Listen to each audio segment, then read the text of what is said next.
So picture this, a journalist is turning in an expose. A discussion on corruption of the ones who swore to keep us safe. But their editor is disgusted. They shut the door and show their face. Give the standard script of staying in your lane, never making waves, of learning how to recognize your place. And tells them if they'd like to keep their nearly decent pay, the message must be gutted, the article replaced. Wake up that next day, the journalist has boiled all their morals into rage. They showed up in the night, had some guts, had their way, put the expose on full display, front fucking page. While overnight the journalist is painted in a frame and smeared by any agency with anything to gain. And every single accolade they'd earned would be reclaimed, leaving every other journalist afraid to speak their name. The populace acknowledged it, wasn't swayed. Thought they read about it once before, it's all the same. And so the journalists will spend a decade starved and caged, and all of us were watching and yet nothing changed. All of us were watching and yet nothing changed. All of us were watching and yet nothing changed. All of us were watching and yet nothing changed. All of us were watching and yet nothing changed.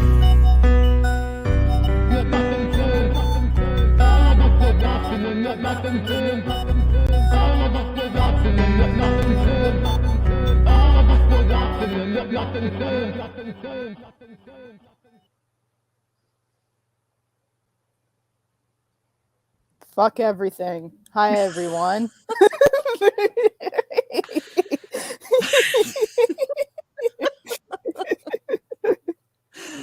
I mean, but yeah.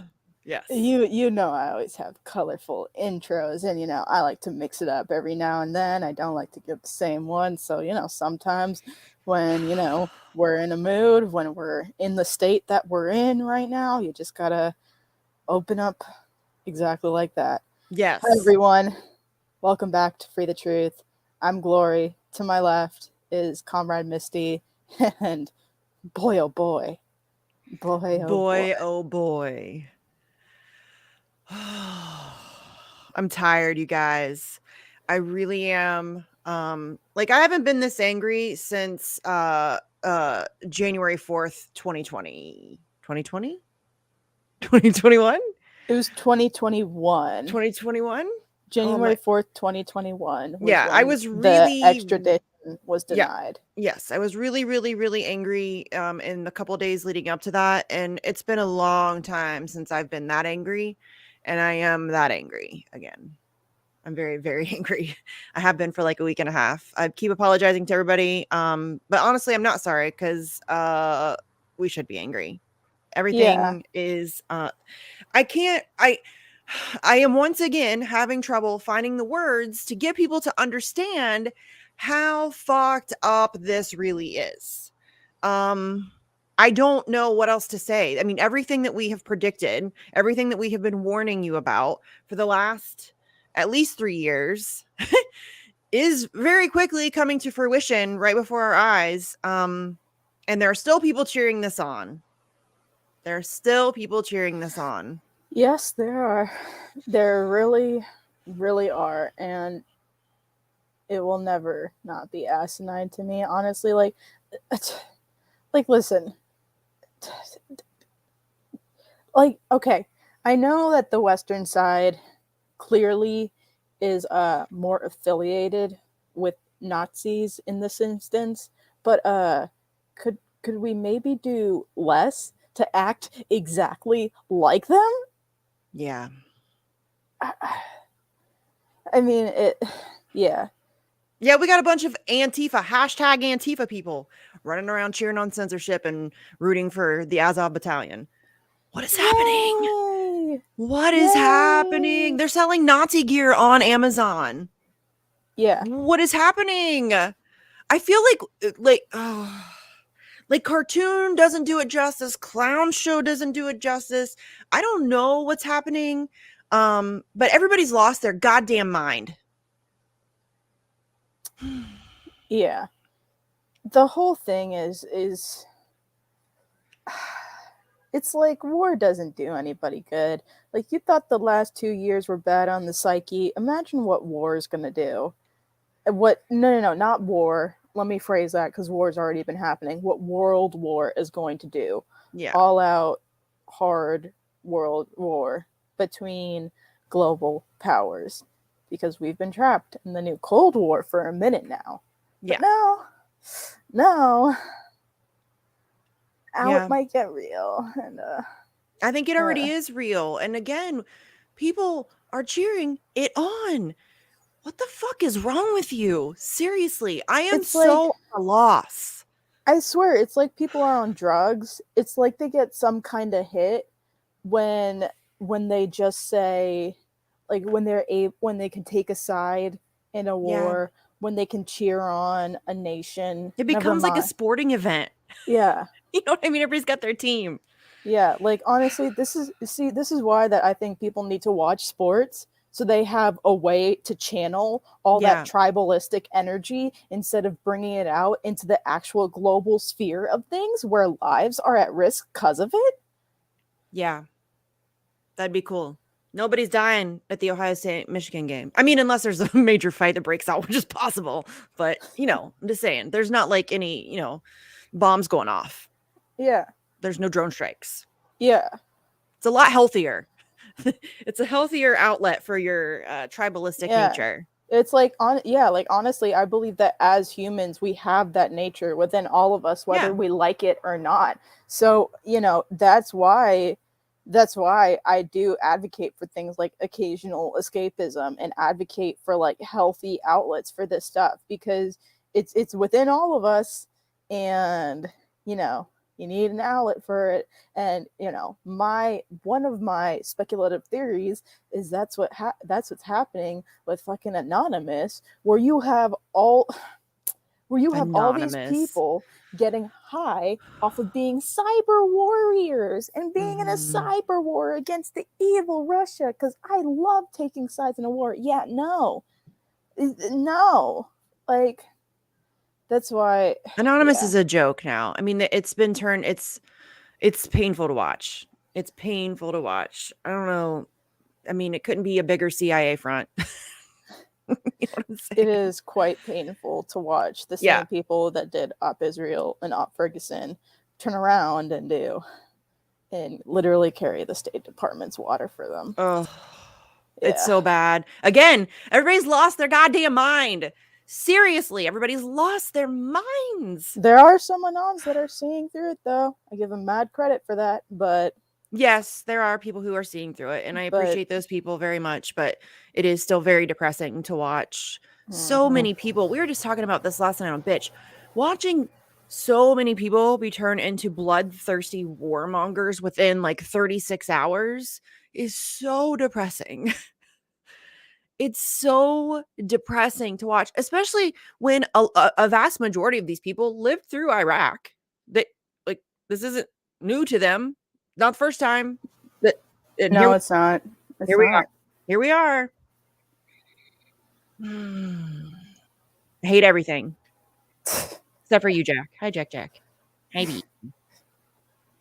Jack. And our lovely people in the chat. Okay, so which censorship should we start with? Like... There's a lot to choose from today. You go ahead. Whatever you got, I'll pull it up. I'll put it up. I'm gonna start with there's so much. Yeah. I'm gonna start with the banning of Russian athletes from competing in global sporting competitions. And there's a methodology for that I'm going to go into as I'm pulling up the tweets.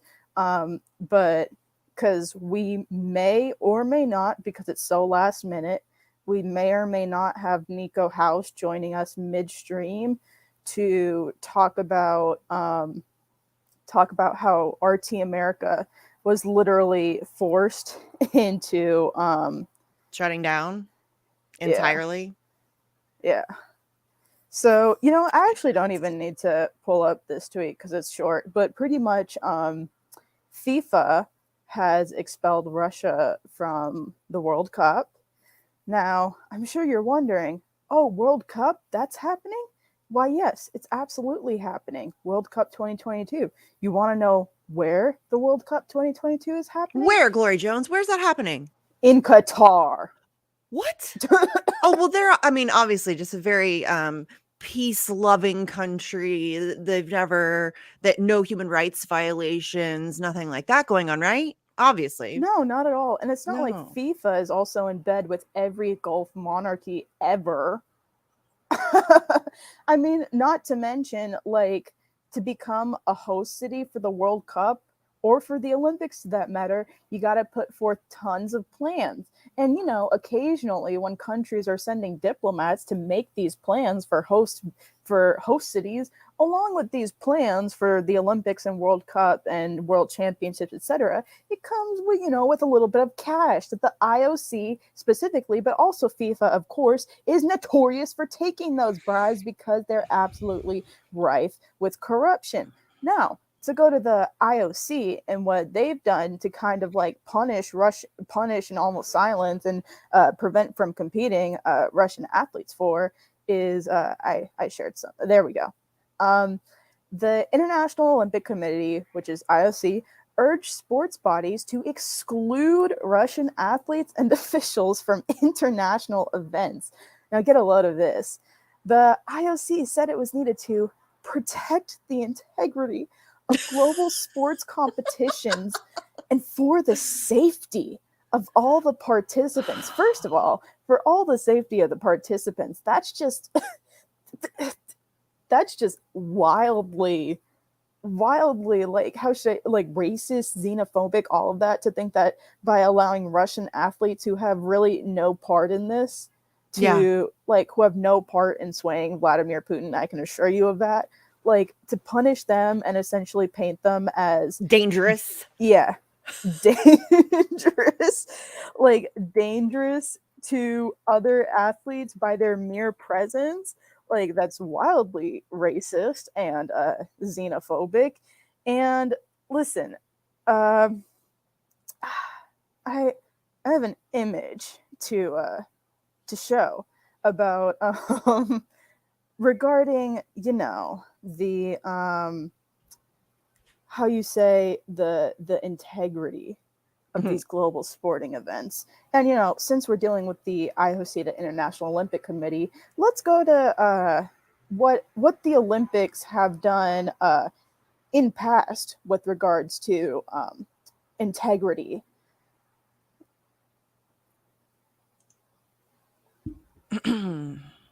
Yeah.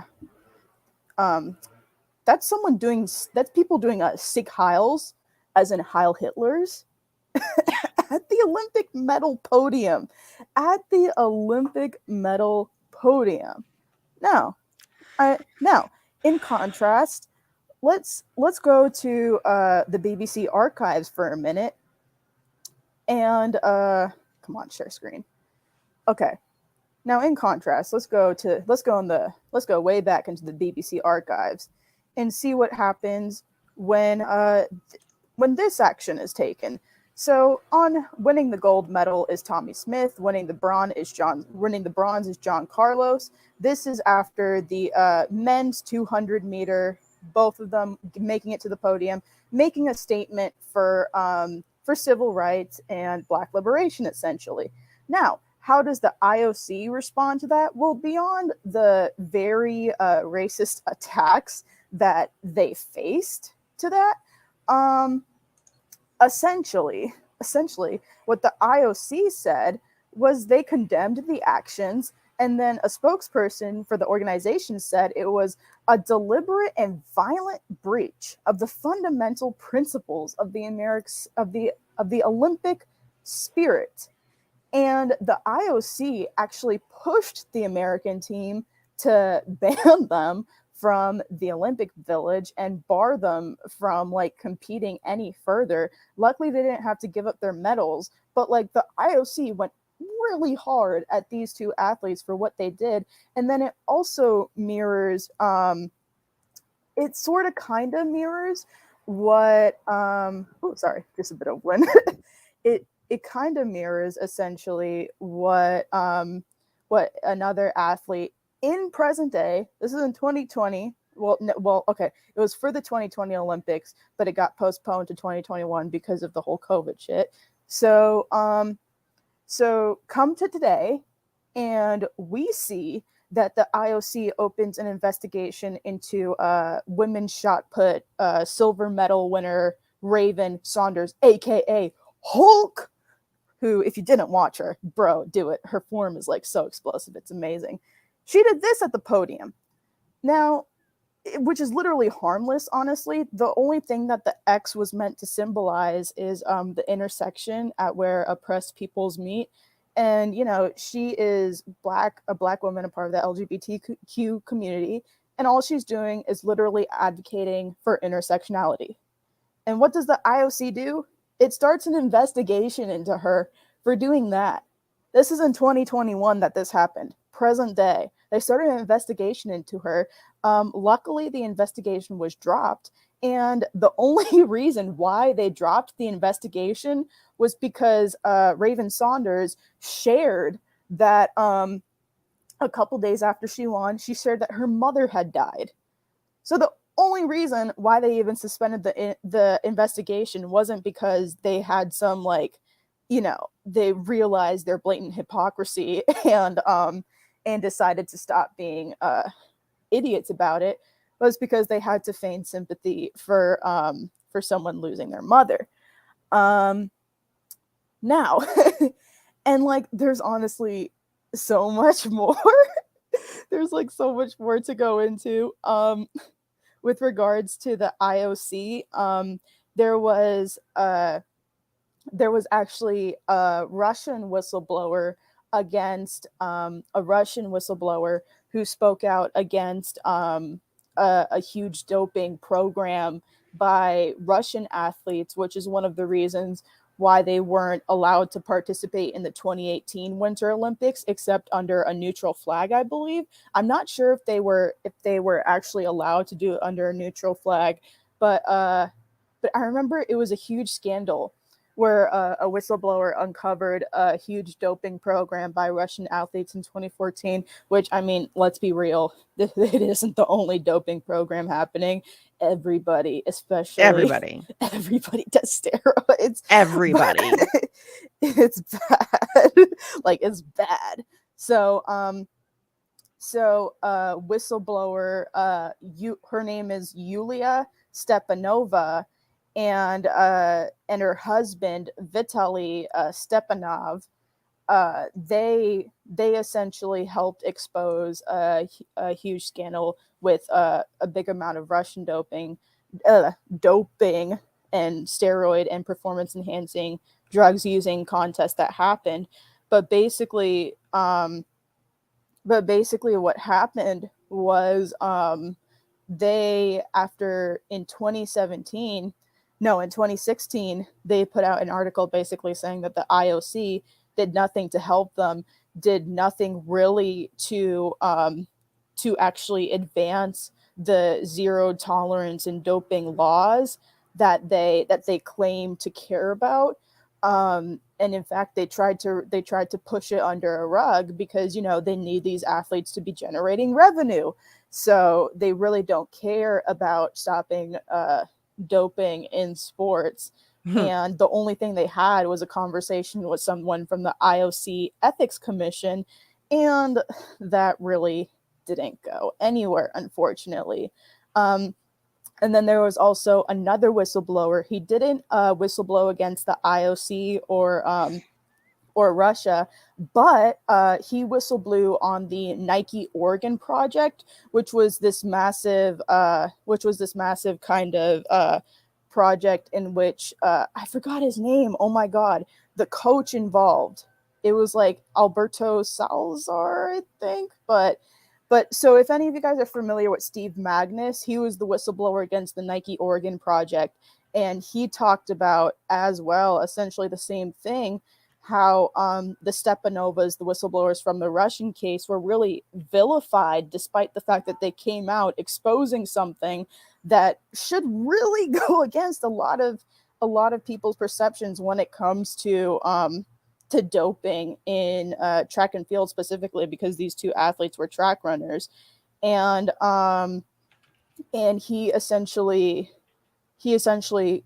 uh, gave out the reality that there are a lot of complaints against the IOC, and there are way more complaints with regards to doping and ethics problems as well, but people don't come forward because they'll be vilified for interrupting the revenue stream of companies like Nike, of companies like Puma, of bodies such as the IOC or the IAAF or FIFA. So a lot of people don't come out about this stuff. And the reason why I wanted to bring up all this stuff was, not only because it pertains to what we want to talk about with the show, but also uh, it goes to show the massive hypocrisy from these corporate governance bodies that just so happen to be in the realm of sports and athletics, and how utterly hypocritical it is for them to be essentially punishing Russian athletes because of something that they didn't do and they had no role in. Yeah. It's absolutely like asinine to think that they would punish Russian athletes, but they wouldn't punish American athletes or English athletes or Right? Saudi athletes. What the fuck? Because it's like, for instance, one of my listen, I don't like the government of Qatar, but one of my favorite high jumpers ever, Mutaz Essa Barshim, he is Qatari and he is an amazing high jumper. I don't want him to be barred from competing for his country, And he shouldn't be. because of the Qatari government. And it should be the same for every athlete. They shouldn't Yes. have to bear any sort of persecution because of what their governments are doing. So it's asinine to see that they're punishing athletes for something that their government is doing. And also, it's incredible to see the hypocrisy embedded in it as well, considering the blatant corruption within these corporate sports governance bodies, and like how they go about doing these events, how they allow literal human rights abuses to occur to make these events happen. Yeah. And how they completely ignore, as a part of the IOC's Olympic charter, they ban political demonstrations from athletes, which is Yeah. asinine because the Olympics are an inherently political event.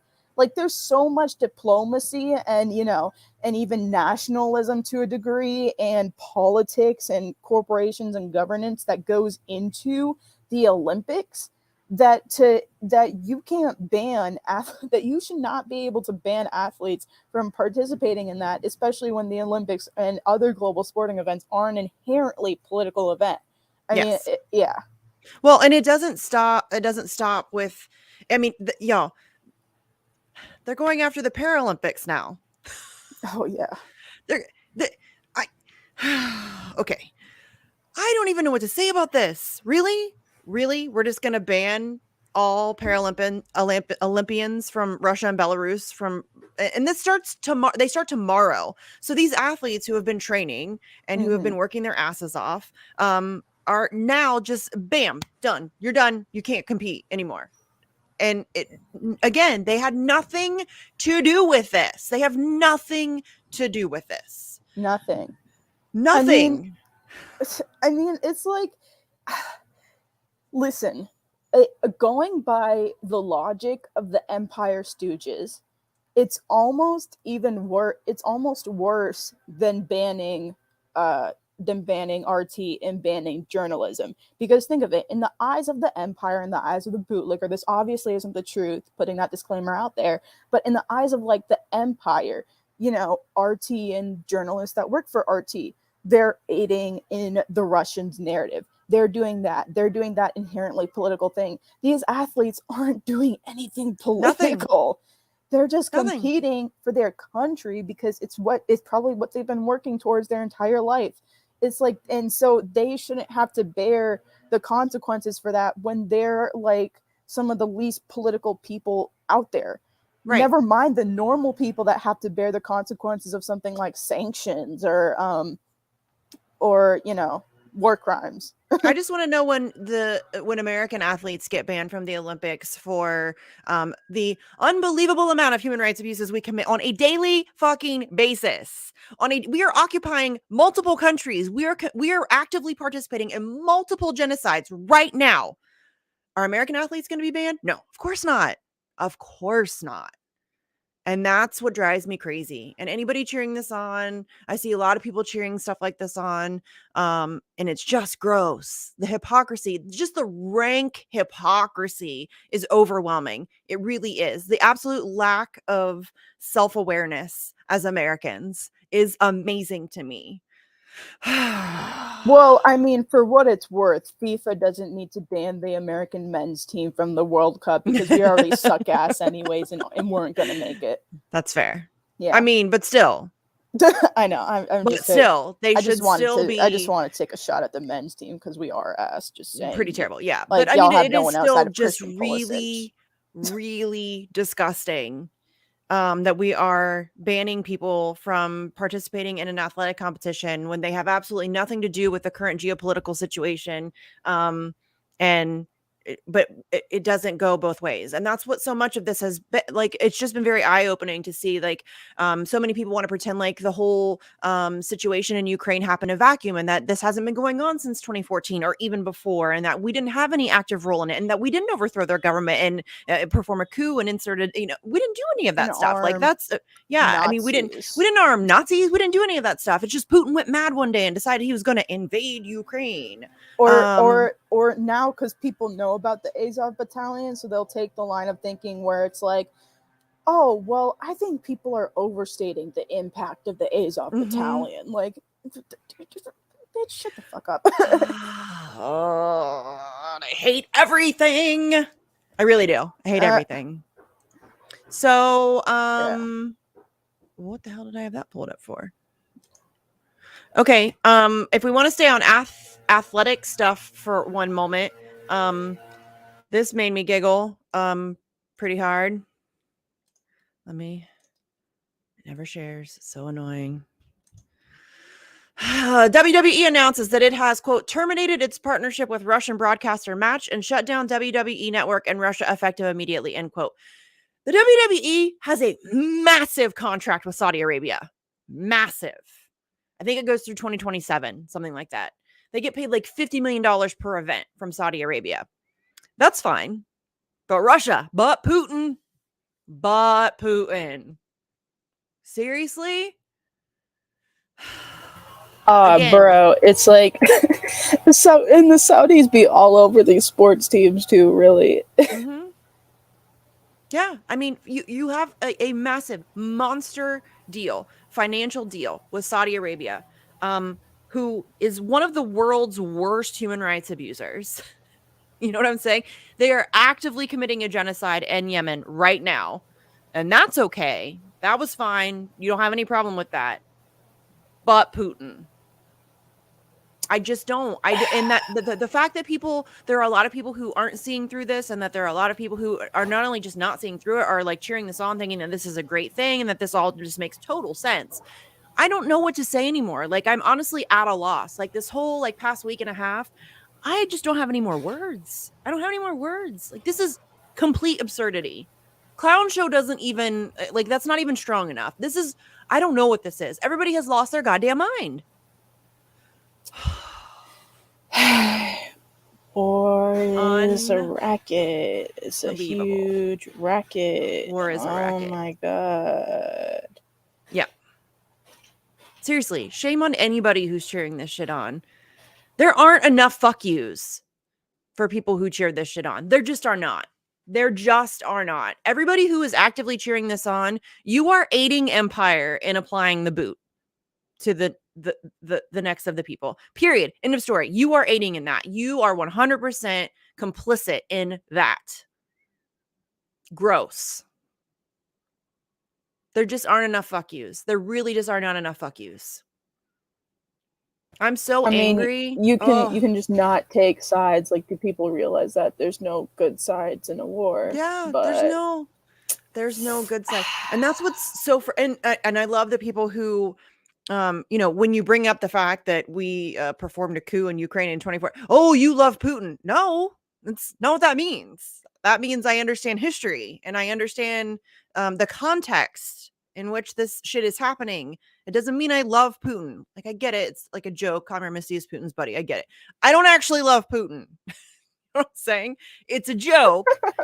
It's a joke. Well, yeah, it's a joke because we get called it so many times. And I mean, like, you know, I'm not, how do I say it? It's like, we're not trying to actually cap for Putin here.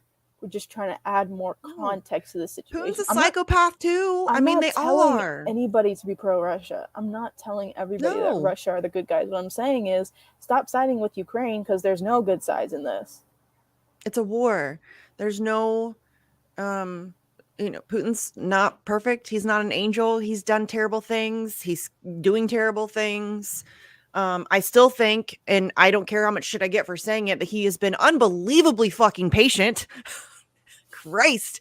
I mean, the Minsk agreement and all of this stuff. I mean, this is 8 years in the making, y'all. This is 8 years of him telling NATO, back off. Yeah. Back off. I mean, if you think about it, like NATO and the US, if anything, they presented the Russian government with an opportunity in doing this to be like, ooh, yeah, actually, let's go past East Ukraine. Let's secure the Black Sea too. Let's Catherine the Great this shit. It's like, if anything, US and NATO did that by giving them that opportunity, by you know, essentially, you know, threatening their little buffer zone that they thought they had, and in doing so, they presented them with the opportunity, and now they can take advantage of that through, you know, looking at it through a defensive realist lens. They can take advantage of that. And it's like, like, y'all, no, fuck NATO, bro. Yes, fuck NATO. That cannot be said enough. Fuck NATO. NATO needs to be disbanded immediately. It's absurd that that's not like a topic of conversation that is running rampant on social media and elsewhere. Well, because people are too busy saying that Putin is Genghis Khan. Yeah. And they're too busy Putin's Hitler. And they're too busy, you know, putting up Ukrainian flags that still have the creases from the folds in them, and demanding that you stand with Volodymyr, however you say his name. It sounds like Vladimir, but Ukrainian. I'm sorry, another Vladimir, essentially, since all of the world leaders are the same in this context. But yeah, Vladimir Zelensky. Like, yeah, like, you know, dude, everybody in the timeline wants you to simp for him. Yeah, because he's an actor. It's like, y'all ain't picking up on that. Yeah, like, I mean, they're so blatant about it. That's what's so frustrating, is that this is it's so apparent. Like, they're not shy about it. It's not like they're trying to hide what's going on, or and still people are falling for it. How many times does your government get to lie to you before your sense of skepticism kicks in? I'm curious. Yeah. I'm genuinely curious how many times. Like, the fact that people are buying that like the whole, like, I don't need a ride, I need ammunition. Like, oh my god, Zelensky had my kids. Like, no, bro. And, oh my god.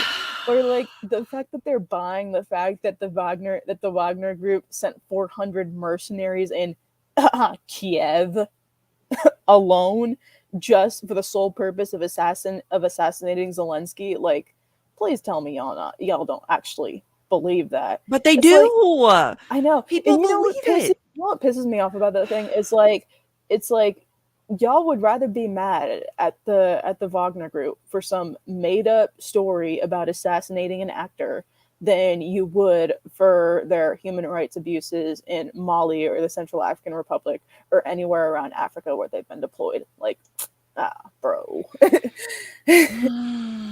Hypocrisy, and it's racist as fuck hypocrisy too. Oh my god, you guys, hold on. Somebody just sent this to me in my DMs. Hold on. Oh, someone slid in your DMs, girl. Someone slid into my DMs. This is one of my favorite people in the whole world, Gary Kasparov. Who is Putin's buddy? Russia should be thrown back into the Stone Age to make sure that the oil and gas industry or any other sensitive industries that are vital for survival of the regime can't function without Western technological support. This guy is such a dick. He's such an unbelievable What a psychopath. Dick. He is a silent psychopath.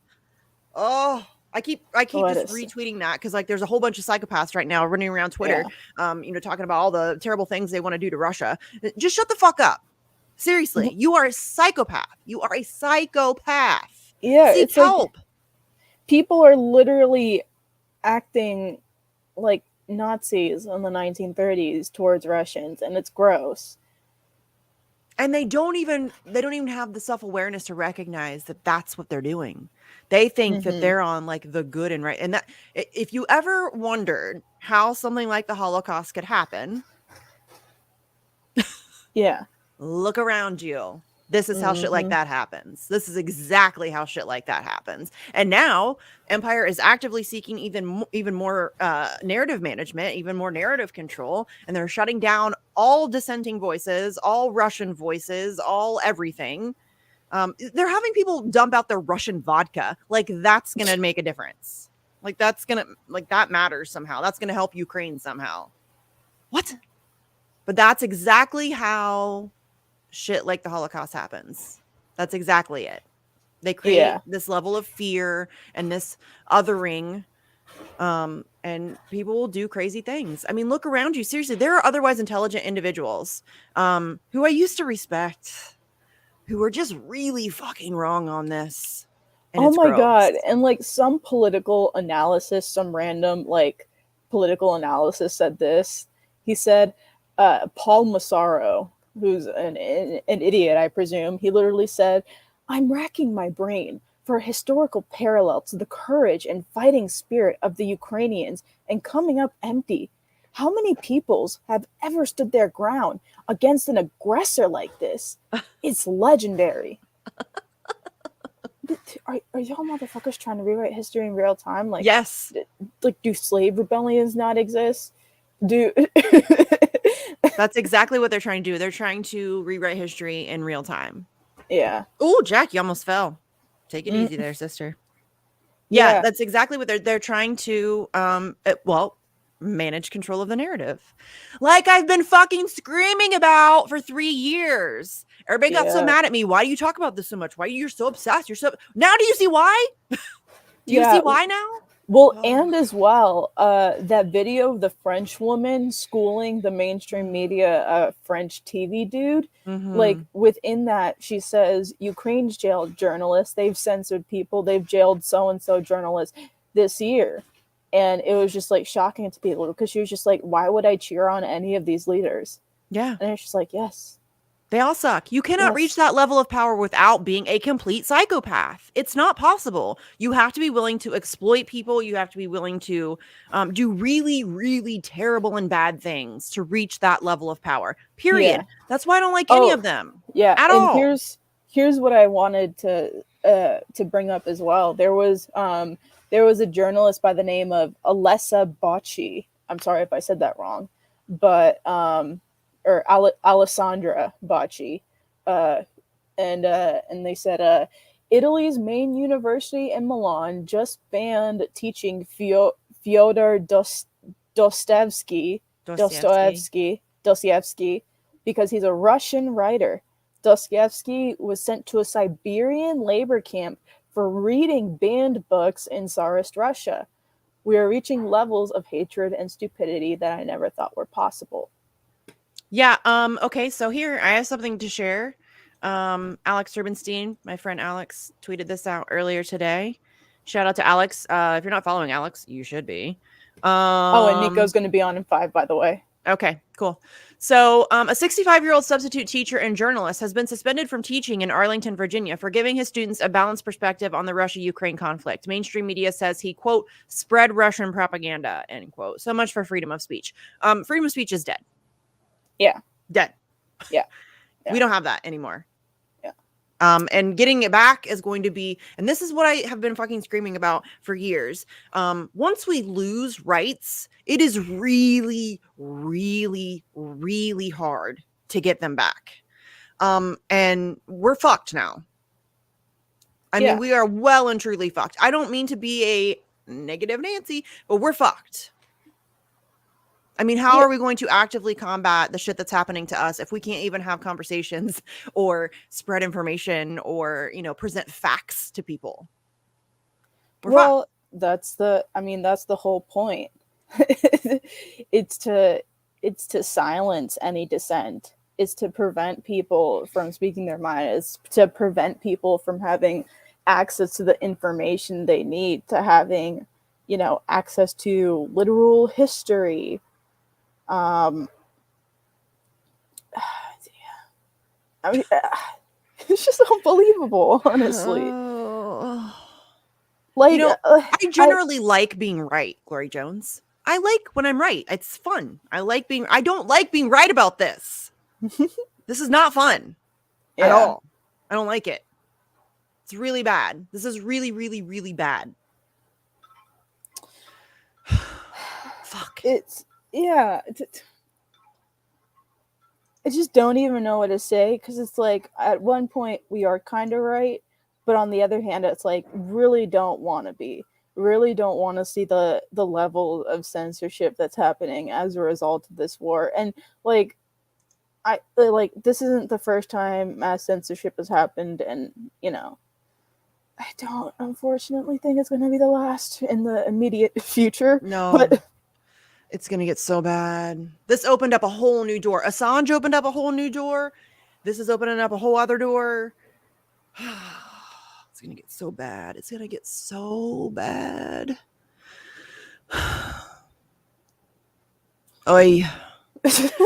Please follow all of your favorite independent media content creators on multiple platforms. Rockfin, Odyssey, they don't censor. Thank you, Rockfin and Odyssey, for not censoring. Sleepy Josh is working on getting myself for Bitch Facts on the Ground. I know he's working on Slow News Day. We're going to be self-hosted. Because Facts is very, very, very close to being yeeted from YouTube. So we need to move away from YouTube and centralized platforms. It's not good. This is all very bad. Again, I'm sorry. I'm not sorry. I am in a horrible fucking mood. I'm really angry, and I can't help but for that to come out, because it is this cannot be understated. Or overstated. This cannot be how bad this is. This really cannot be overstated. Yeah, this is bad. You have every right to be. There's nothing heartwarming about this. There's nothing heartwarming about seeing history trying to be rewritten, and all of the censorship that's happening, and the truth getting suppressed so much, and journalists having their lives turned around as a result of what's happening, as a result of things that they can't control just for sharing the truth. Yeah. That's really just all Julian Assange did was expose the truth. He's never gotten it wrong. WikiLeaks has never gotten it wrong. They've never had to retract a single word that they've ever published. And the fact that he has then been tortured for over a decade because of that, while people stand by and watch, that was really pretty telling. I knew we were headed in a bad direction, when still to this day, most people don't give a shit. They don't care. Yeah, really. And now would be a great time to at least stand up to some of the book burning that's happening, because right now history is just repeating itself, and not the good kind of history. No, and it's gonna be even worse this time. They know what they're doing now. You know what I mean? They know exactly how to get maximum impact from all of the shenanigans that they are. God damn it. Seriously, we're fucked. We are fucked. So, now would be a great time. Now would be a really great time. If you have not been somebody who has been actively engaged before, who has not been vocal before, now would be a really good time to get very, very vocal about this shit. Please and thank you. We need your help. Well, yeah, we need your help. We really do. And everybody's welcome. I don't care who you voted for. Don't care what party you belong to. I don't care what ism you subscribe to, what books you've read. Don't give a shit. We just need people to fight against this Yeah, just- desperately. Just don't support censorship. Yeah, that's Like- really my only rule. Like, you don't support censorship. You know what I mean? That's it. And yes, I know most people don't even know that this kind of censorship exists, because it's a very abstract concept. Oh, Nico's here. Nico! Nico! What's up? How you ladies doing? Oh, you know. We're in moods. We are in moods. Yeah. We're in moods. moods. Is a good way to describe it. Yeah. Good guy. Did y'all hear about the sanctions already, the new ones? Wait, what? That there's some new sanctions that were announced when y'all were live, actually. Oh. Yeah, from hold on, let me tell you. So it says full blocking sanctions on disinformation targets. Treasury will designate 7 Russian entities: SDN, Strategic Culture Foundation, and associated outlets Adna, Rodina, Rhythm of Eurasia, and Journal Kamerden, South Front, SDN Inforaz, New Eastern Outlook, Oriental Review, United World, International, and Geopolitical. In addition, Treasury will designate 26 Russia and Ukraine-based individuals who play central roles in these organizations, enabling the government of the Russian Federation's efforts to spread disinformation and influence perceptions as a part of their invasion of Ukraine. These entities have spread false narratives that advance Russian strategic objectives and falsely justify criminal activities. Never a single, they never actually say where the lie has been. They never do. Of course not. It's crazy. This is wild to watch. Yeah. I'm not, I wish I could say I was surprised, I guess, but like, I'm not all that surprised. I'm just kind of, well, I am surprised at how many people are kind of like sitting back and chilling on this. Yes. That's what I'm kind of surprised at. Because I'm not stupid. Like, most of the people who are aggressive, like in supporting this type of censorship, are usually just bots and blue checks trying to protect their jobs. But like, there are a lot of people who are just inactive. And that's the part that's been like depressing as fuck. Know. Yeah, like it's like y'all do know what happens next, right? Like it doesn't stop at RT or RT America or whatever. It didn't stop at Assange. Yeah, of course. We've been fucking screaming about this for years. Years. I just said I usually like being right. I don't like being right about this. This is not fun at all. Yeah. No, not at all. And I mean, I've been saying this a little bit more lately, but you know, at first I thought that whenever I came up with this theory that potentially we have literally, like, the Nazis actually never lost, like, which was like maybe I came up with like a month ago, whenever this whole thing was escalating. I was like, well, that's like nah, it could have just been like some weird, you know, isolated situations that, but then I'm like starting to think, like, I was starting to think about the policies that we have, right? And when you look at the policies, it's like, well, the policies almost specifically target like Black and brown people, actually, while excusing every single quote unquote socialist or Democrats or whatever the hell you want to call them, and the blonde hair, blue eyed nations out there in Western Europe and you know, the Norwegian countries and Scandinavian countries. And then you start to see even how the EU would play favorites with its accession, like when they were granting accession throughout the 90s, even to this point, where like some people were being held to the standard of, you know, lack of corruption. You have to have a certain budget, et cetera, et cetera.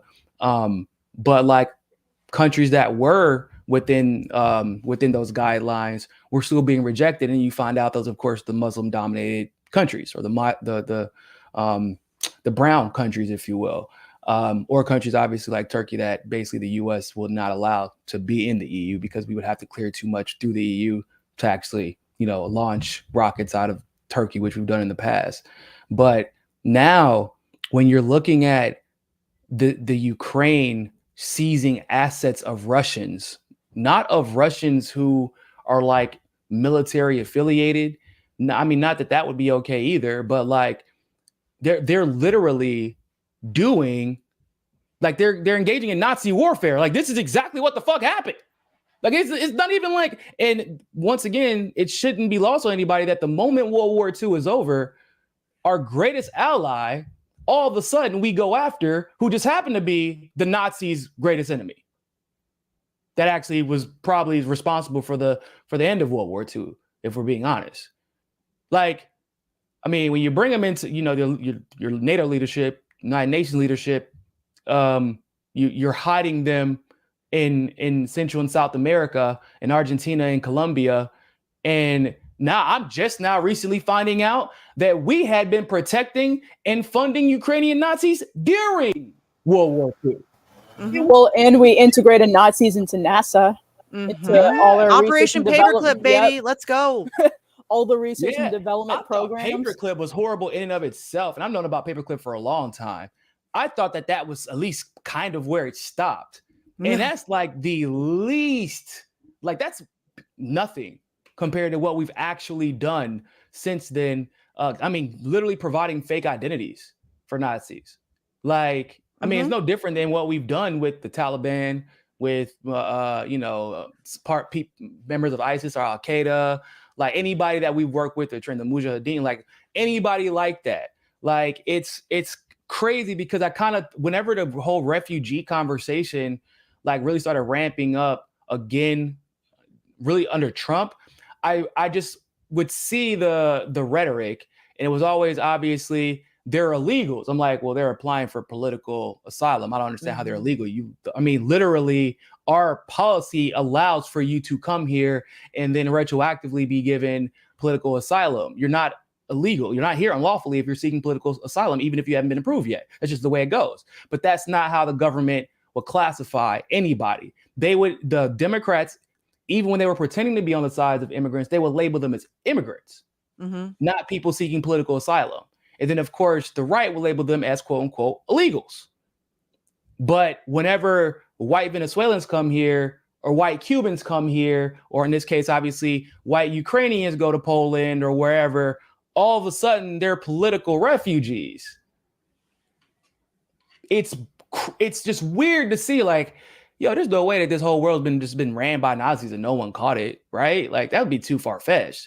Now I'm like, no, that seems like exactly what happened. Literally, it's what happened. Well, not only are people not catching on to it, they're literally participating in it. I mean, it's like what, you know, the reason why we wanted Nico on was because he announced shortly before coming on that RT America literally can't operate anymore because people are acting like literal Nazis in trying to censor them. Yeah. Yep.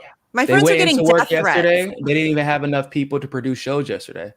Because of the death threats, because of, I mean, just and not for nothing, but we got to remember their headquarters is in DC. Yeah.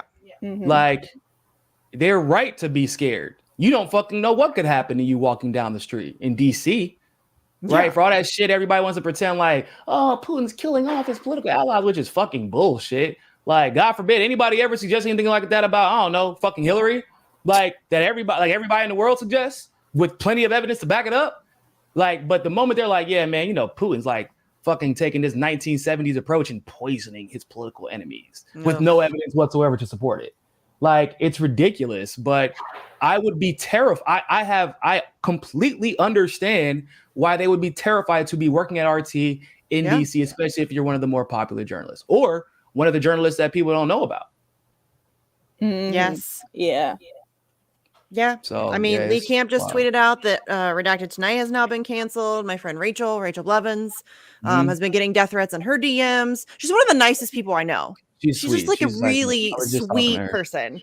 And she's getting death threats because she works at RT.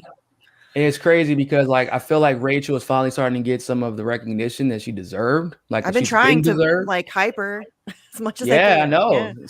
Same. Yeah. Like, she's been doing great on Rockfin, but like, it just seems like it's a pattern, right? Whenever there are journalists that are doing, like, just becoming more and more popular and notable for doing the right thing, something like this inevitably happens. And you're talking about, at least on RT America, like, even without Lee, you still have like Rachel Blevins, who was blowing up, Ben Swan, who was like always somehow always managing to dodge the craziness. I mean, he's very tactical. He's a very strategic guy. He is. So, like, he's very smart. Yeah, he is. He really is. And he's always like on the cutting edge of any type of platform technology. So it's really dope. But like you have so many of those type of voices. And then obviously like we're, a lot of us get featured on there, et cetera, et cetera. And you couldn't quite silence the descending voices, like at one point, Ed Schultz, people like other people, Larry King, Jesse Ventura, a lot of people who used to be a part of legacy media and were like, fuck this. And Chris Hedges. Yeah. Like they found a place to go with RT, and like, not for nothing, but like, I'm not like, so for example, I was always more worried about RT America because like of the whole sanction situation, not necessarily because RT International couldn't afford to keep them around, but I know they have to be to some degree self-sustaining because there's not going to be too many of those transactions allowed if RT America starts exposing too much, right? We knew that was going to happen, but like RT International is going to be, they're going to be fine. Like, I mean, not for nothing, but like this is Russia and the oil money is going to keep flowing. Like all of Europe needs them. Yeah. So like, if I'm being real, if I'm going to be completely honest about it. As the conflict in Ukraine is going on, I'm pretty sure they're still shipping oil and gas out to the rest of Europe. 100%. They are. Yeah, because Europe's not fucking stupid. Yeah, they're playing stupid for like media behind closed doors. They're like, yo, we gotta be really careful about how we do this because we piss off. Because like Putin, like Russia is self-sustaining. I mean, very much so. Like we could be if we chose to be. Mm-hmm. Like even with people think that their currency has like just started being crippled because of this situation. That's not the case at all. Like it will cost an entire year's salary for a Russian, like for a working class Russian, to fly to the United States on a one-way ticket. That's a one-way ticket. Like not even going back. Well, hell, some people literally just can't afford to go back when they get here. It never gets talked about because most of those Russians are white. So, but like that's how a lot of undocumented Russians end up here, and they just like, well, fuck it, I'm gonna have to stay. Literally can't afford a ticket back.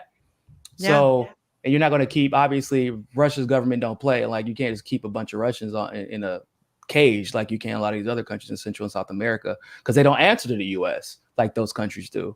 So it's the RT International is going to be fine. They're going to attack RT International. But like, to be completely honest, like their Telegram, like I want to say at the beginning of the week, like 250,000, if that, people subscribe. And now they're at 323,000 right now.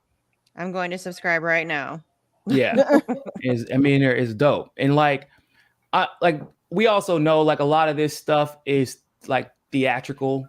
Right. Yes. We're banning RT. Like Roku took RT off. Like DirecTV, I'm not surprised about because AT&T, like DirecTV belongs to AT&T. AT&T has like some pretty exclusive contracts with the federal government. Like that's like a lot of people when you're in the military, if you have a government phone, it's usually ran through AT&T. So like that wasn't all that surprising to me. But like Roku TV is gonna like after all this blows over, like, hey guys, you want to come? Because like let's be real, like RT brings in a lot of money for people. Or else they wouldn't have been making this. They wouldn't have had them there to begin with, given what we've seen with Russiagate and all that other shit. Like people are not watching CNN on these alternative platforms. They're not watching Fox News. We know because YouTube had to create special rules just to get them views. RT, people find RT regardless of where they're at. The journalists on RT, because they're objective, because there's actually parody, you're not just gonna like. It's funny because they're like, oh, it's like Russian propaganda, but it's funny because like on almost every single show, you hear 2 or 3 opposing sides to any single issue. Like you would literally have people criticizing Putin on the show. Yeah. Now there's going to be somebody that either defends his actions or his policies, but there's going to be somebody criticizing them too, because unless it's like a straight up news report, and their reports are literally like firsthand reports on the ground live. Couldn't even be doctored. Yeah. Yeah. Listen, RT's not perfect. I mean, no news network's it's perfect, but it's have an agenda way better than our mainstream media. Like, their agenda is anti-NATO. Yeah. That is the agenda, and I am 100%. If you want to say like I'm biased, like I'm 100% anti-NATO. I was anti-NATO before I knew RT was a thing. Yes, right.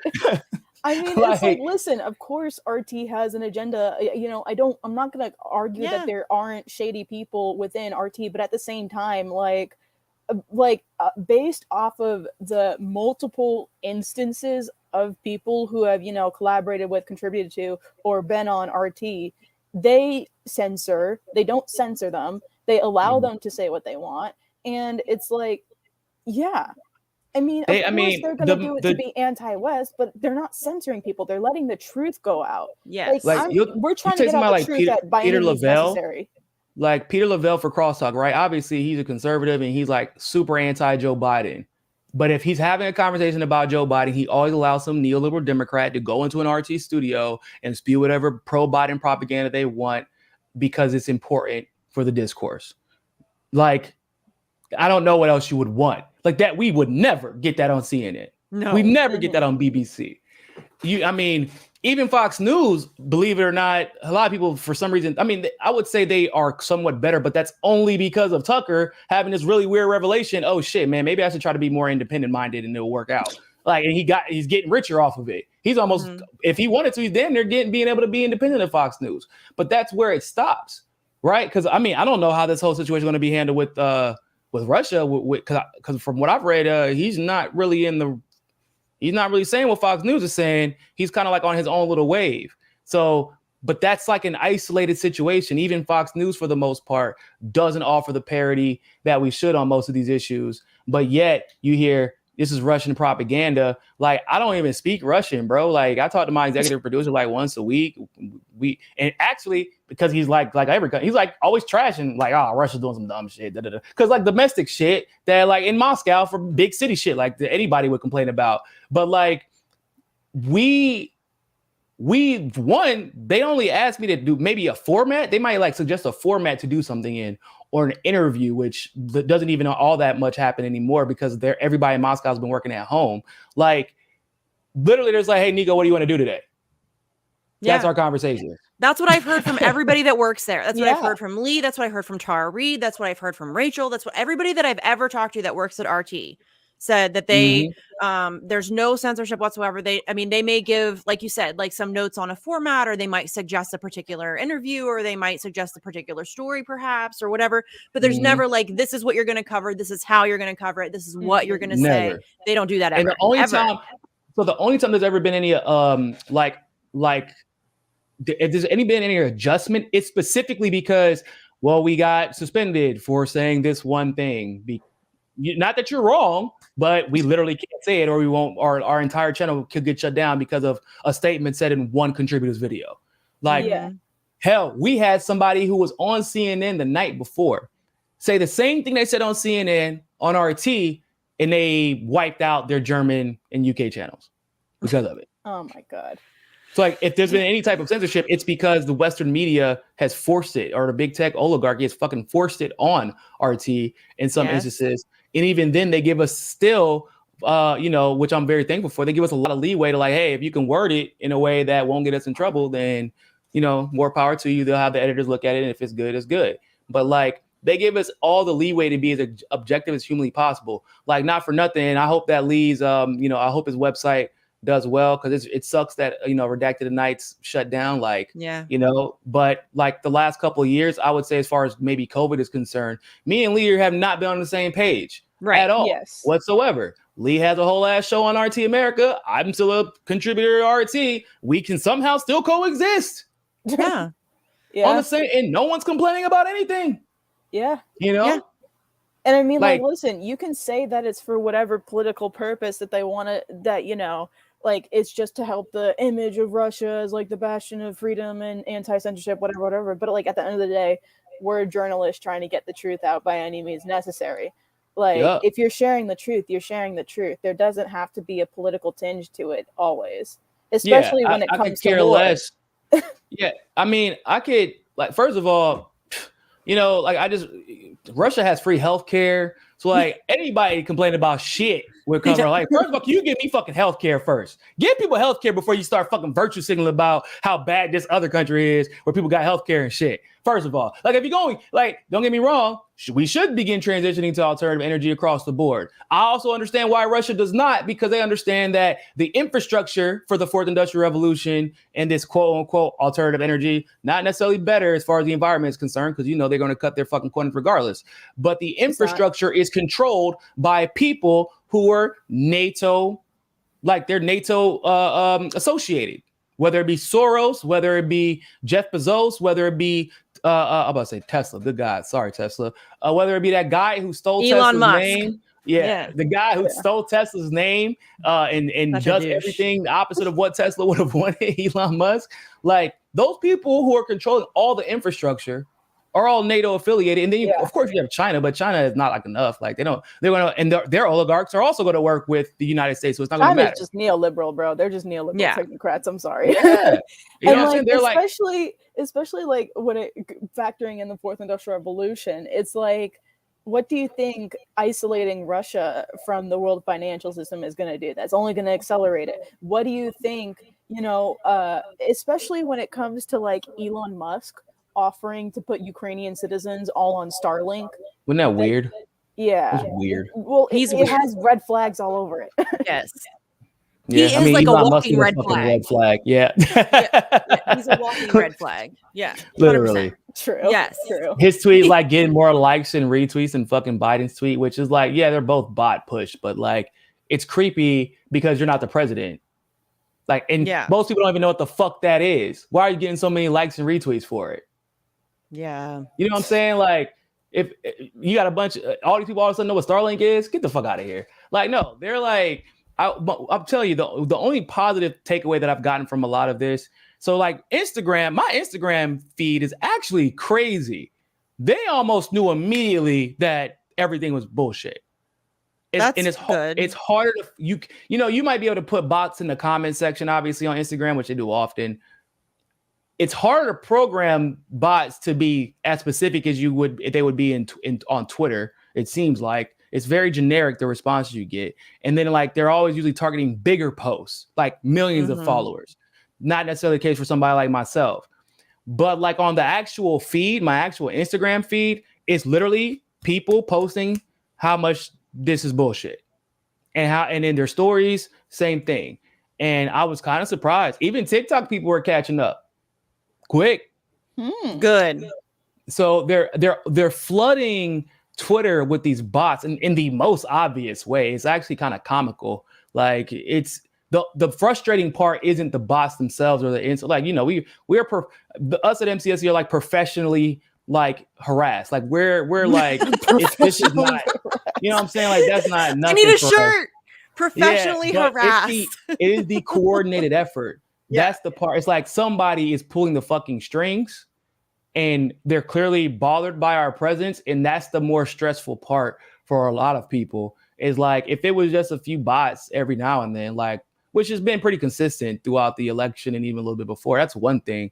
But since this whole thing ramped up, like, I don't even have a blue check nor a state affiliated, media by my name.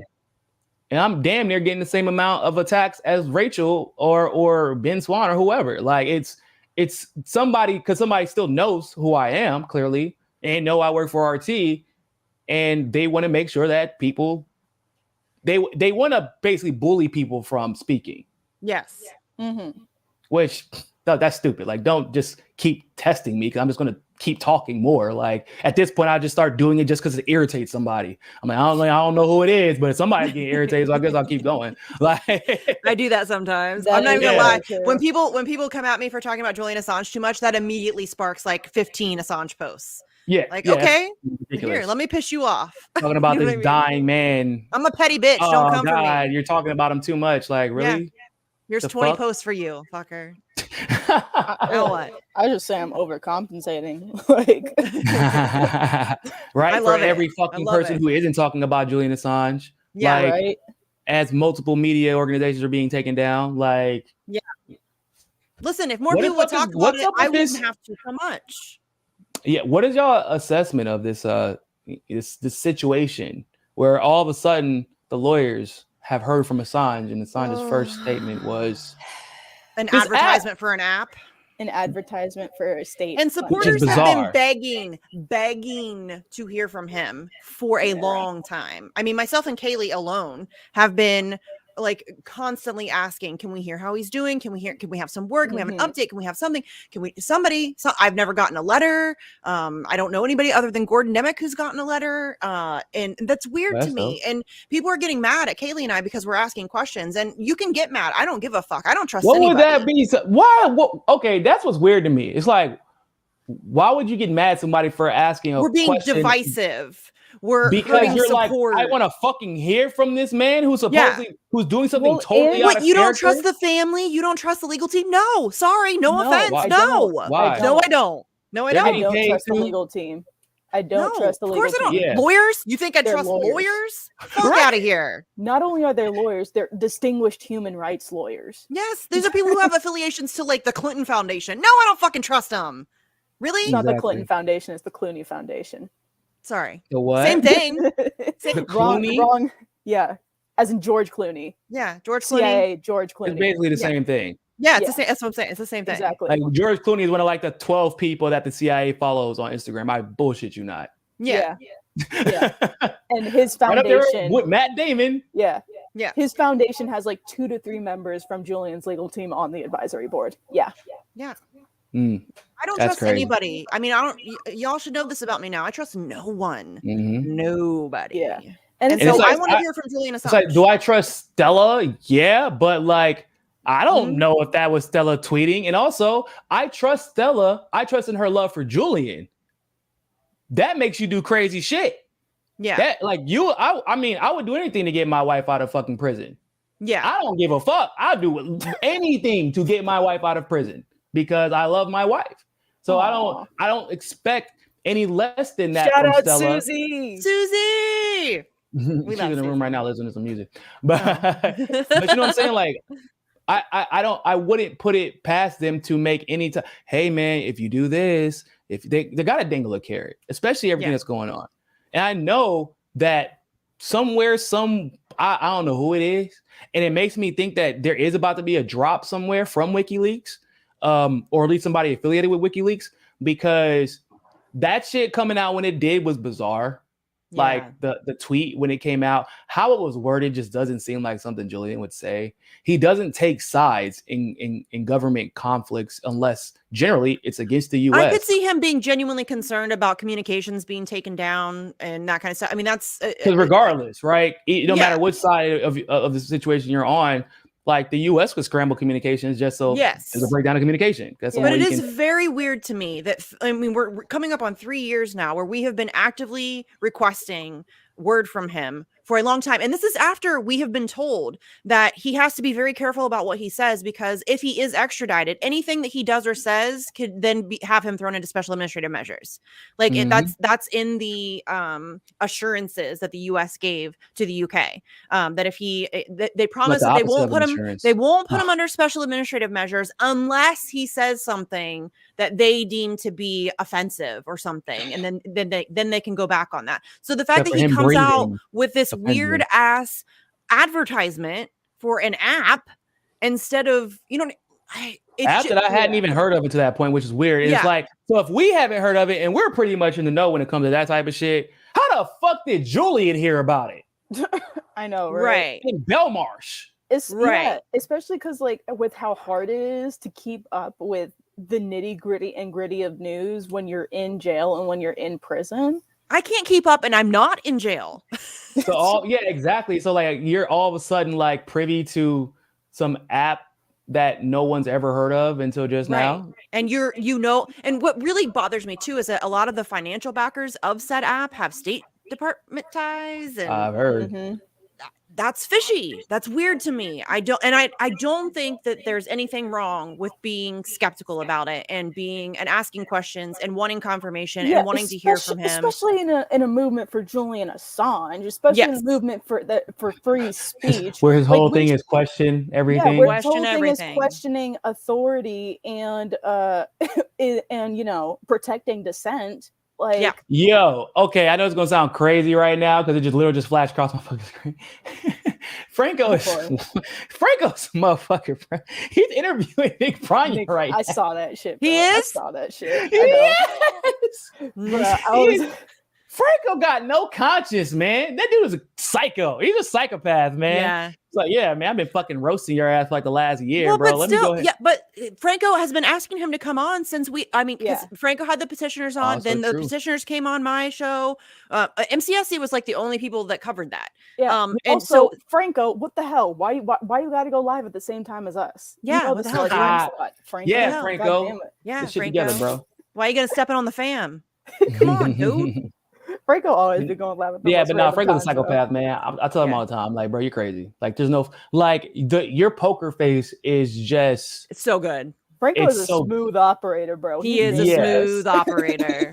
and he's like, I don't understand why you're getting so upset. I'm just asking you questions. He's I don't-" so like level and it's And apparently he did not used to be like this. His Really? wife said, like, yeah, his wife said he used to be like high strung as fuck. He just what did stopped. he do? What did he do? I No, need some of that. just meditating. Oh, I can't. ADHD. I know, you know. I know. I'm like, my ADHD does not allow me to meditate No, for more than 3 days a week.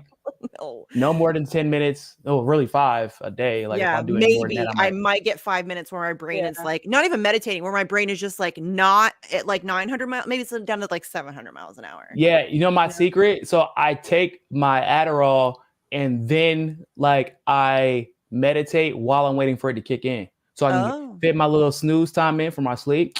And then by the time I get out of my meditation, I'm like, 88% of the way here. nice. Yeah. That's a good plan. It's a process, man. And I feel like adult ADHD is just like, oh fuck. Especially right now, for whatever fucking reason, it seems like I can't get a grip on that shit at No. times. It's bizarre. I've never felt like it's always been like an issue, but like lately, it really for the last year, really, it's been like, what the fuck is going on? Like, get the shit together, bro. Get shit together. Yeah. Yeah. But, like you I know. feel like I'm living in a constant state of scramble. Mhm. You know what I mean? Yeah. Even All when the I time. get it together, it still feels like that. Yeah. But Franco clearly doesn't have to deal with that. Franco's just like, yeah, man, I'm just gonna go ahead and keep exposing everybody and bringing them on my show so they can expose themselves. Even like I could never. Nobody ever does that to me. If I expose your ass, them motherfuckers can't stand me. Like, Yeah. I'm really thorough and probably a little bit obnoxious about how I expose people. But like, A little. whatever. No more obnoxious. I mean, Franco is still like, But little he's so sneak disses and shit. calm about it. But he'd be sneak dissing. He'd be doing like calling people out on Twitter and shit. And they're like, I'll Yeah. go on your show to talk about this. I'm like, Bro, fuck kind of- Franco don't even need to at people anymore. No. no, he does not. He does not. It's crazy. Yeah. He literally doesn't have to. And it's like all these blue checks. That's what'd be crazy about it is the blue checks. Like anytime Franco calls them out, it's like they freak out. Yeah. I gotta respond to this. I gotta respond to this. Yeah. Why? Well, Why they're do you have all to very respond to this? insecure little tools, so that doesn't surprise me at all. Also really. true. Yeah. Also true. I mean, But the why- people that he see, goes then after, once that you can again- tell. Why is it that whenever I call people, I'm like, yo, y'all are more than free to come onto my show. But you know what I do think? I think it is it's an insult to Franco because for some reason, because they say they watch his content, they don't watch the content. I know they don't. There's no fucking way that you would set yourself up for failure by going on his show if you actually watch his content. Right. They see him tweet, and it's like they think that because he plays aloof on Twitter, that he actually isn't fucking smart. And then they Yeah. get on his show and he just systematically breaks them down to the point where they don't know if they want to fight him or be friends with him by the end of the show. Like, Bro, he literally suns them.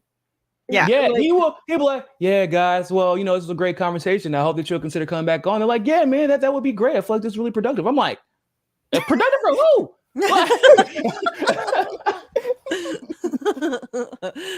He Yeah, is very shout good out at that, though. I really do think that it's his like the tone of his voice, his manner of Yeah. speaking. He's very calm. He's very decisive. Like you know No, what I mean? that's Like, why I say it's like he literally suns the person. He's like, here, son, there's the barber shop, there's Yeah. the movie theater, there's the school. I'm gonna show you around town. Like that's Franco. Yeah, Yeah. he is very good. He is a smooth operator, that's for sure. Yeah, him and Pasta's is similar. Pasta, somebody can hate everybody on MCSC, but for some reason they've decided that they'll tolerate Pasta, and then Pasta just like keeps reeling them in, like, oh yeah, come on the show, yeah, just sit down with Nico, I'll moderate. I'm like, now you're here. Now you're here.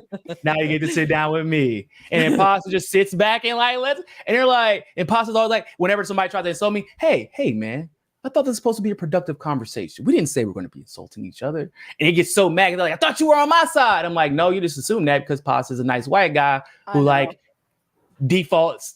He's like, I'm just going to be super nice to everybody. Because it works. It really does. Like when you're white, and he'll be like, I love these conversations. I love these conversations. I think we're all fighting for the same thing. You know, you're just wrong. No, you don't, Pasta. You don't think that. You're a liar. You don't but believe that. But he is just so nice that it's hard to be mad at him. Do you know what happened when you saw what's that? Emma Vigilant while we were in New Hampshire? God. You know what happened? He walks up to her and he goes, hey, Emma, what's up? How are you doing? And she's like, freaks out because she saw us already. She saw me, Pasta, Fiorella together. But like, so he's like, "Are you doing well? Like, is everything good?" Like, I'm like, "What the fuck is wrong with this dude?" Story before. Like, you're fucking. I'm like, Pasta, why did you do that? Oh, I just want to let her know we were here. I was like, but she already know. He's like, yeah, but I just want to make her uncomfortable. I was like, what the fuck is wrong with you?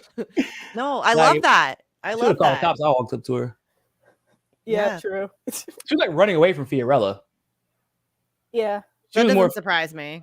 Yeah, Fiorella is I'd funny. probably run from Fiorella too. That tiny body, man. She'd be scaring the shit out of people though. Yeah. Really? Yeah. She always looks like she's like on a rampage when she has a mic in her hand, even when she's not doing anything with it. She just like looks like she's like running to expose somebody. And everybody's like, yeah, she's just doing her hair. Yeah. Yo, it's this this whole thing. I hope that people actually, I would like to see people actually get out to the fucking streets because you ain't got to worry about COVID no more. It's disappeared, right? Like I think we're good now. Like CDC said that. Well, everybody who's been saying what we've been saying since 2020 were actually right for 2 years. So the banning and the demonetization and the attacks on character and people being fired and losing their jobs or who lost family members. Yeah, all that was totally unnecessary because we were actually right according to the CDC. But war is here, so COVID is over now. Thanks, Putin. Thanks, Putin. Yeah, I got to thank Putin for that one. Putin killed COVID by standing up to NATO. Amazing. I feel like that's like a really ironic twist there. There's like something in there that I probably should be. But yeah, he literally killed COVID by standing up to NATO. So I hope people go out there and stand up to NATO so maybe we can end war. There's a rally. If anybody's in Columbus, Ohio, there's a rally in Columbus, Ohio on Saturday. I don't remember what time. Hold on, let me look. I think it's at noon. I guarantee it'll be sometime where it's warmer outside, probably. It's right now. Ohio is very schizophrenic weather-wise. It could change any moment. So it is at 1 o'clock Saturday, March 5th, at the corner of North Broadway and High Street. And this is not a like pro-Ukraine. This is a no NATO, no sanctions, no occupations rally. Yeah. So if you're in the Columbus, Ohio area, 1 o'clock on Saturday at the corner of North Broadway and High Street. I'm trying to make it out. I'm gonna try to make it out. If I can get somebody to watch my kids, I'm trying to get Andrew to come down too. So. Oh, nice. Especially with the protests that these fucking head asses had in LA. They had to stand with Ukraine protests. I was like, no, I'm not going to that shit. Nope. Man, you should have went there and just antagonized the fuck out of them. I mean, isn't that what y'all do out there? Yeah.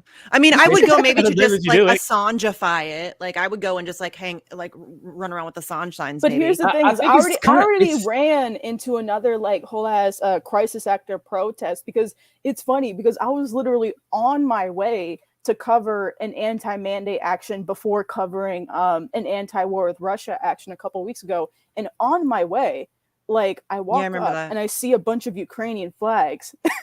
And they're it's all like, man, where the fuck y'all go and buy Ukrainian flags and with a 2-hour notice, bro?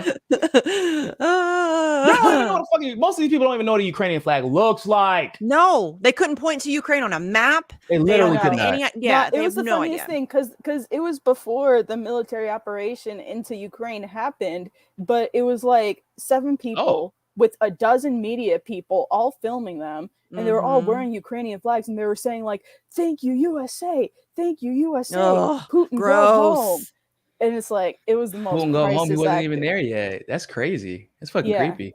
Yeah. They're probably just doing a recording so they Yeah. can air it whenever everything went down. Yeah.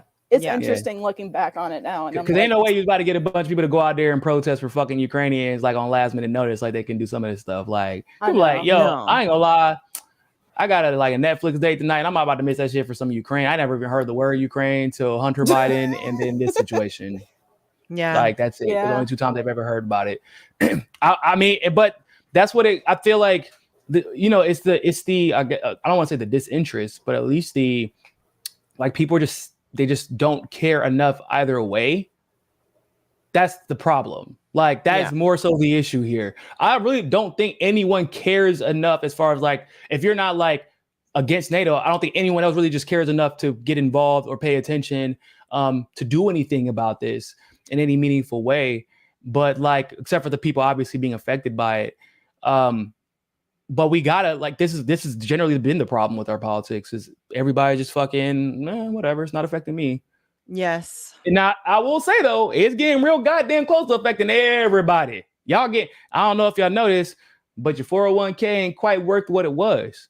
Your interest rates, your savings accounts, all that shit is looking real meek right now. It is not getting better. I was talking to a bunch of people in finance yesterday, and they were saying the finance people, hedge funds, used to do these long predictions and long shorts and shit like that. They had to stop that shit completely because they said the market's way too unstable, and they know what's coming. And so a lot of them are stacking up and they're making a lot of money off of shorting people. And if they're making a bunch of money off of shorting people, you know what that means? The economy's fucking plummeting. Yeah. It's inevitable at this point. Yeah, I think and it's not like 2008. I know a lot of bad shit happened as a result of that. But the country never really recovered from that. Everybody thinks that we did. We never really did. It's just that some people may have entered the workforce and later. So you thought your little $55,000 a year job is great until you find out that somebody was getting paid $90,000 to do the same thing with less work before that. The people who got laid off and lost their homes, went bankrupt, they still can't afford homes. A lot of them are working $60,000, $70,000 a year jobs and living on Skid Row. Yeah. That happens often, actually. California is the state with the highest percentage of gainfully employed homeless people, because it's not go lease an apartment. No, you can't do that. You literally cannot do it. They did that specifically after the crash happened, where they include your leasing credit with your bankruptcy. Before, you could still go get an apartment. So we never really recovered from that shit. No. And then on top of that, jobs were slowly disappearing. People working 2 or 3 jobs. Then COVID happened, of course. And then you fast forward, and then what? Some people are going back to work. A lot of people are not. A lot more people are going back to work, but they're not getting paid or working the same type of job they were working before they went to COVID. Their savings are drained. People who had nest eggs during 2008, that it took them 2-3 years for that to drain. No. That's not the case anymore. People don't have it. Most people don't have it anymore. So when this shit happens, I mean, what the fuck? What happens? I really don't know what happens next. It's gonna be bad. You're not gonna be able to go back to school because you owe school loans. Yeah. So you're not going to be able to get a new job, not even vocationally. You're not going to be able to get a new home because you just went bankrupt. And a lot of jobs, because of fucking Equifax, are getting your credit score before you even go in for your interview. Yeah. So you might not even be able to get another job, even though you're qualified. That practice is illegal, but they still do it. Yeah. Right. We're fucked. We are well and truly fucked, fams. I hate to continue to be the negative Nancy here, but it's just reality. And I hope everybody can try to prepare as best as you can. I know a lot of people don't have a lot of disposable income, but whatever you can do, even if it's learning to grow food, huge. Learning how to sew or fix shit, whatever you got to do, because nobody's coming to help us. Nobody's coming to help us. Oh, it's going to get really, really, really bad. Okay, so Nico, do you have any final thoughts on the censorship, on RT, on everything else that's going on? And then do you want to did you have anything? Oh, Nico, I think froze. Oh, yeah. Nico. Oh, he dropped. Maybe he'll pop back in. Well, that's not. Yeah, at least we were able to get the show out before. Yeah, that was good timing. Good timing on Yeah. the freeze. I Good like timing, but still very sus. Very Yeah. sus. I mean, it. Yeah, I was gonna ask him to. there he is. Hold on. Welcome back. Okay, I'm back. Sorry. Alright. My internet's It's all right. You froze. crazy. Yeah, no, we were just Um, asking you for final thoughts, and then of course let people know where they can find you, assuming they don't know already. Yeah. So my final thoughts is like, I don't know, maybe shit should get worse so people can actually get off their ass. Like I don't know what else it's gonna take for people to get active. Like I cannot stress enough, like Nazis. Nazis. We are funding Nazis. We funded Nazis. We are helping Nazis. Nazi paraphernalia is available on Amazon Prime right now. That shit is, I looked it up. It's there. It's there. I looked it up too. I didn't believe Yeah, it's on I was like like, Google this is- Shops and all that too. it. Yeah. Like, we're being ran by Nazis. Mhm. If you're wondering, I don't understand how the country is like, there's a segregationist president in power. How the fuck is this okay? Well, when your country's policies have been guided by Nazis, you've actually been consuming Nazi propaganda this whole time without realizing it. You've been programmed to just casually learn to accept over the course of 60 to 70 years Nazism. It's happening right now. So, like, you know, go do what for all those fucking TYT, Emma. Yeah, everybody's a Nazi. Every conservative you know is a Nazi. And you can't associate with anybody that's a Nazi that you call a Nazi that isn't an actual Nazi. They just disagree with you. But, you know, you have a chance to actually stand up to fucking Nazis now. Yeah. And unsurprisingly so, people like Anna, you know, one of the only few people, the only Armenian who would work on a fucking network named after genocidal maniacs. Wow. Called the Young Turks. Wow. That shit is still crazy to me. Still wild to me. I'll It will do never that. not be. It will never not be. It is But really well, weird. I don't really expect her to fight against Nazis. Like, really. No. Yeah, but you know, just I would encourage organized protests. Also, support your favorite journalists. Go fucking follow them everywhere. And like, I know money is tight for everybody. Like, I completely understand that. But you know, it doesn't cost anything to subscribe to them, to share their stuff, to watch. You know, that stuff matters in the long run because a lot of things dissipate after a certain amount of time, and the narratives are being flipped so quickly. Mhm. That you can thank to the journalists who are out there literally at this point putting it all on the line to get that information to you. And you know, I'm very proud to say that here at the MCSU Network we've done that time and time, more times than people could count. Honestly, like y'all have no idea how much these people have done for you. Like once again, probably the proudest thing that I could say about us is we're the reason that y'all don't have Kamala Harris as the president right now. Could be worse. You know, we could have two fucking terms of Kamala versus one, demented term of Joe Biden. Like before they have to figure something else out. But I do believe that a lot of this stuff is rushed because we didn't have Kamala and we didn't have Hillary. This stuff is being like the COVID narrative died because of media, independent media. Mm-hmm. We didn't get Hillary Clinton because of independent media. It kind of threw a wrench in their plans because Trump's just some unpredictable asshat. So all that shit that was supposed to happen in Ukraine and between Ukraine and Russia, that was supposed to happen before. Mm-hmm. You can just tell because it's like this stuff. What's happening right now seems kind of like it's coordinated in a sense, but it's also weirdly uncoordinated and like kind of goofy. Like the way they're targeting some people and targeting some banks, but not targeting every bank. And because then people are like, well, hold on, we said we're gonna sanction them. I didn't say we are gonna do that. What about my country? Shit, like they don't know what the fuck going on. But they had to rush and change the narrative because also Pfizer documents just dropped and there's a lawsuit and it's massive. So that's independent media. Put once again, like we've been demonetized on MCSE for over a year now, actually. February 18th. No. Yeah, February 18th would be the anniversary, would be the anniversary. So yeah, it's been over a year. Like people losing their jobs, they're taking hits, they're losing friends, losing opportunities to bring you this information. But this information matters because when you have like a sped up timeline, if you will, and when you have discombobulation, which is what we have right now, like the Democrats know they're about to get their asses handed to them. They needed something to rally behind. They needed something to take our minds off of how bad they have ran the country. And they also needed something to get behind as a Democrat, right? Because I mean, what's Joe Biden like? I don't think Joe Biden's actually going to run again. I think they're going to try to replace him. Yeah. But then it's like, what is a Democrat going to run on? An absolutely horrid 4 years? No. They're going to run on getting behind Ukraine, which is also not going to work.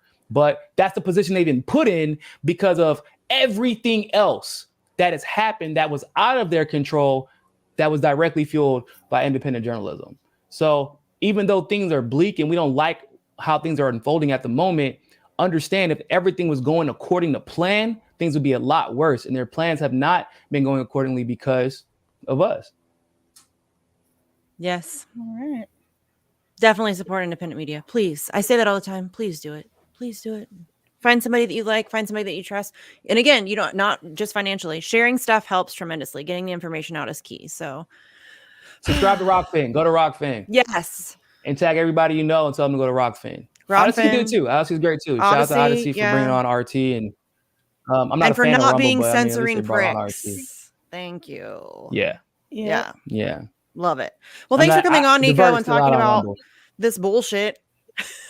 Yeah. Thanks for having me. On such short notice too. We really appreciate it. We appreciate it. It's so I appreciate it. Yeah. I'm glad make sure you guys are it. following Nico on the tweeters and on Rockfin and all those good places that don't censor, because fuck YouTube. I know we're on YouTube right now, but fuck YouTube. And thanks to everybody in the chat. We love you guys, and we will be back next week as usual, Thursday, 4:00 Eastern.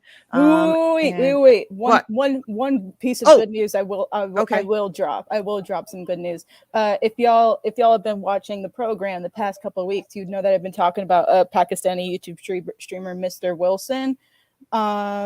And they managed to reach a settlement, so he's technically free now. Nice. So, that is good news. All right. So we did get a little dub there. A little tiny sliver of good news. Yeah, I like it. Very glad that his family is at least free of that rich scumbag that was making false allegations about them. So nice. Take the wins where you can get them, y'all. Take the wins. Or invent them. I like to invent family. I'm sure that's the world. So yeah. You know, but a lot of us can't brag about freedom nowadays. Right. Yeah. Other than that, free Assange, free them all. I'm Glory. You can find me on the ground and around. I'm on Slow News Day. Check it out. Mornings, 8 a.m. Pacific time. Sunday mornings, 10 a.m. Pacific time. Then I'm also on this show. I also have a Hive blog. It's at Zero Clips with 2 E's. There's stuff on there if you want to read it. And March 15th, I'm going to be on a JB Fawn show at 2 p.m. East Coast time. Nice. There's another breaking news update if y'all want to hear it. What is it? All right, what is it? Facebook stops working in Russia completely. That's not terrible on it. That's really not that terrible. Not a lot of people are on there, but I mean, shit. I mean, it sucks, but also like we've been telling you. It's like, oh, you can't ban RT, so let's just ban. Let's like ban Facebook entirely. Yeah, like they just like make their shit not working. Kind of dumb shit. You know, I wonder how long that'll take though, because obviously they make a lot of businesses invest in like promotion and marketing through Facebook in Russia. A shitload. Like, how much are you gonna get? Like, how long? That's what I'm curious about. When your stocks start getting hit because people are like, well, you're excluding a massive market, and it's going to be a disruptive like that. That's how the shit works. That's why a lot of this stuff. That's why they like won't even go directly at the Russian government. They haven't been able to do it. Right. Like, what are you gonna do? They don't need your money. They don't need your military. They don't need your assistance in any way. So they're doing tedious shit to target the working class of Russia, to inconvenience everybody. So maybe they'll all of a sudden stop liking Putin. You're not doing like Putin was actually about to like not run for office ever again, which I mean, it's his prerogative to run again. And if they elect them, then that's democracy doing what democracy is supposed to do. We're the only dumbasses that have limited terms. I don't know why we do that, because, you know, if somebody gets too big for their britches, they're like, we got to be able to get them bitches out no matter what. That's why we do that. But like, they're going to be like, no, run again. Stay here because we need somebody who's not going to be a NATO puppet, because, you know, there is somebody in the corner right now bending over, ready to go ahead and tell, hey, I'll do whatever you want. Yeah, we've got our regime change puppet in the wings. I mean, especially after Western installed Boris Yeltsin happened and pretty much ruined the country. Like, but all right, I'm Misty. You guys know where to find me on Twitter. I'm not going through all my stuff because It's a lot. So, yeah, we'll see you guys next week. Later, Love taters. y'all.